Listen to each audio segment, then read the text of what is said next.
Captain Seraphus served as a member of the Dark Angels chapter during the era Indomitus. The former master of the chapter's fourth company, the Feared. As master of the fleet and member of the Dark Angels Inner Circle, Seraphus oversaw many clandestine operations to capture the fallen angels of the First Legion's past.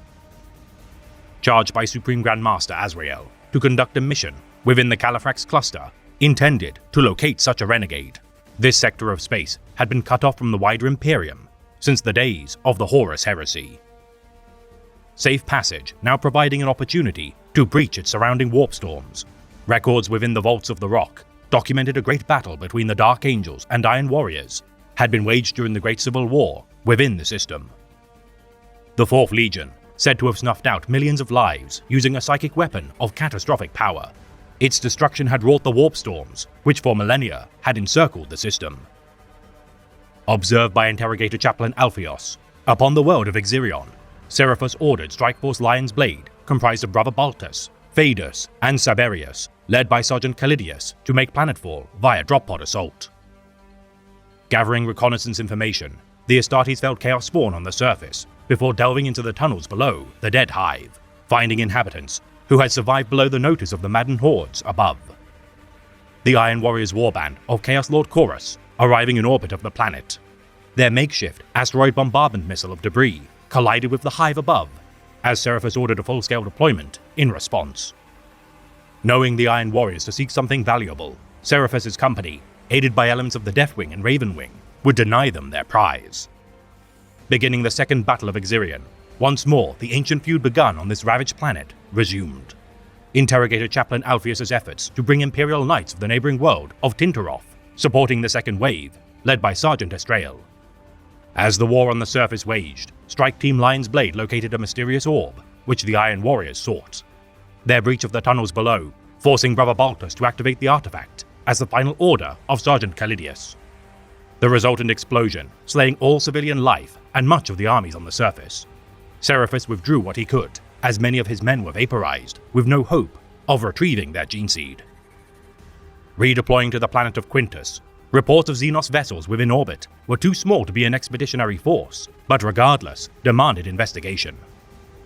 Ordering the Interrogator Chaplain to pursue a Voidcraft which escaped the devastation of Exirion, Seraphus personally led a strike force to deploy on Quintus, which uncovered the remains of the Eldar craft world, Feninere.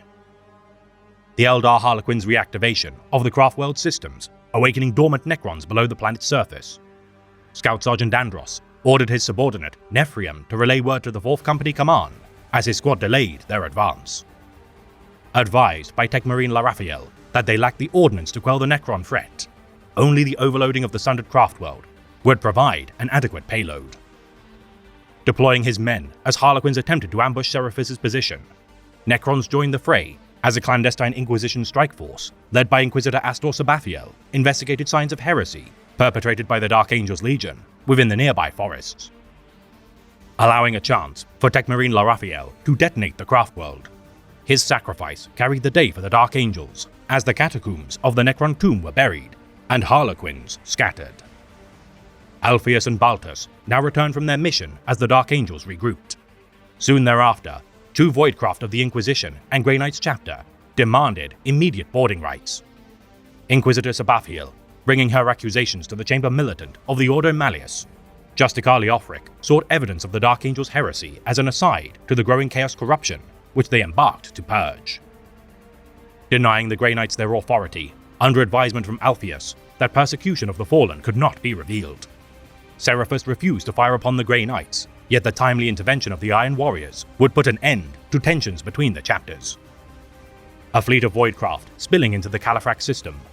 Despite Sabathiel's assertions that the Iron Warriors were in league with the Dark Angels, Justica Leofric refused to attack without confirmation.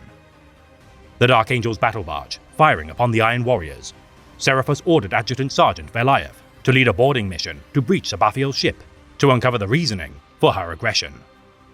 Defending his battle barge from Iron Warriors' breaches, Seraphus formed a blockade to fend off a demon engine leading the enemy vanguard, as Alpheus sensed the presence of the fallen angel within their midst.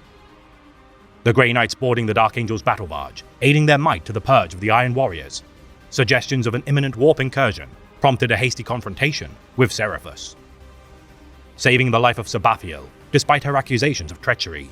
Captain Seraphus received word from Voliath's strike team, which had uncovered a bound demon host within the bowels of the Inquisitor's ship.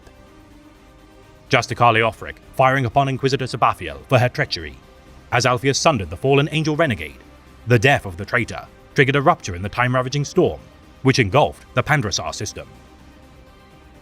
The fate of Captain Seraphus, unknown, as the warp storm engulfed all.